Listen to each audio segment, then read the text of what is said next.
and we want to pull the impeller. If you're not a skilled technician, do not attempt this. Do not electrocute yourself. Well guys, I go to open the pool and the skimmer is not working. Reinstalled it. It's not doing anything. First, I thought it was going to be my GFI, so I went and replaced it without actually checking the other one, because that one right there is the third one I put on this pool. But I'm going to show you how to check them. The first thing you want to do is remove the service cover so you can get access to the wires. Then you want to plug it in with an extension cord so you can get to the back. We're going to plug it in, and then you're going to get a volt ohm meter. Set it to 200. The gold is going to be the red. If you're not a skilled technician, do not attempt this. Do not electrocute yourself. All right. There we go. There we go. This thing is working. We have voltage. Great deal. Okay, now that we know we have electricity, to confirm it, we want to grab the skimmer down here, and it should be vibrating, which it is. So the next thing I did, we want to remove the cap off the motor.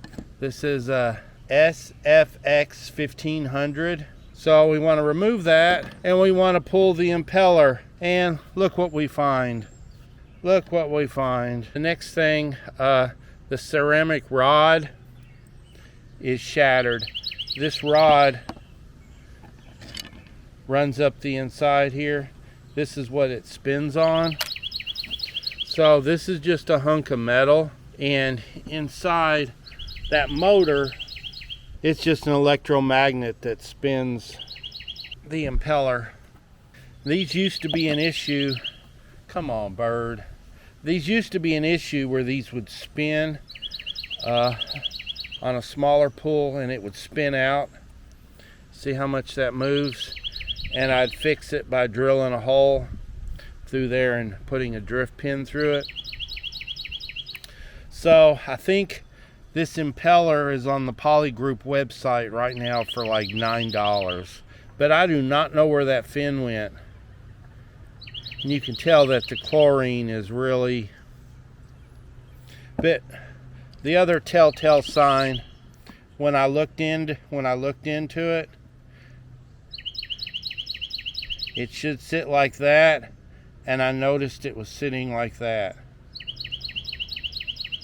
It should be like that, and I noticed it was sitting like that. So when I winterize it, what happened was I took the skimmer off, and I go put it, drain it, turn it upside down, and put it in my storage barn. And I guess when I turned it upside down, because of that shattered rod,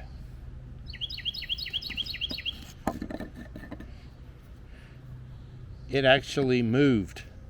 See, there's the other part of the broken rod is still inside the case. It's only 4 screws. 1, 2, 3, 4. Don't over torque them. You can buy this on Polygroup.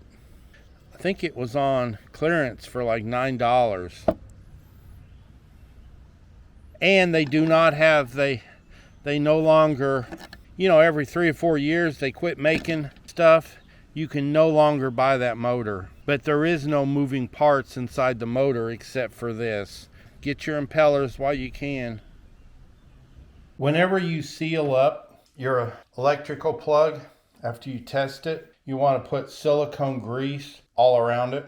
This you can buy at Lowe's for your indoor plumbing. This is also what I use to put around the O-rings and everything on the pool. You really do not want to use Vaseline because that's petroleum based, and that can eat up rubber. Silicone grease, and this is designed, it's non-toxic and non-staining, and it is extremely cheap. You can buy it at any Lowe's, Home Depot, Menards, I'm sure. But it's a perfect lubricant, and it waterproofs and it seals put it on all the threads of everything, but especially your electrical connections. On the electrical connections, you could also use dielectric grease, which is what you put on your spark plugs. That would work just fine as well. When I reassemble this is what I want to put that silicone grease all over, is this right here, and this. I want lots of grease over it to waterproof it. See, I want grease all over that. Sure keeps the moisture from coming in.